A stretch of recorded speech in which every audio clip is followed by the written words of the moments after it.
ओह आओ आओ, खुश आमदीद। यार मेरी तो जान ही निकल गई थी, जरा आओ गले लगो। आहिस्ता आहिस्ता आहिस्ता आहिस्ता। ये बताओ तुम ठीक तो हो ना? हाँ ठीक हूँ, बिल्कुल जबरदस्त हूँ, कुछ नहीं हुआ मुझे।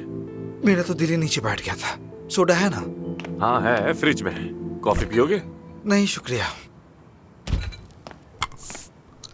मैं तो समझा तुम्हारा घर भरा हुआ होगा। सारी मीडिया में तुम्हारी ही बातें हैं। क्या हुआ, तुम्हारे फैंस का हुजूम नहीं मिला? सब यहीं थे, अम्मी, परवीन साहिबा, सबको निकाल दिया। कहा बहुत हो गया, थोड़ा अकेला रहूंगा अब मैं। तुम मुझे भी जाने का कह रहे हो? बकवास मत करो यार। अफसून कहाँ है? एफसून ऊपर है, परवीन साहिबा के साथ। वैसे सारा मीडिया तुम्हारी मंगनी की बात कर रहा है। क्या वाकई यकीन कर लिया तुम? मुझे जानते नहीं हो क्या?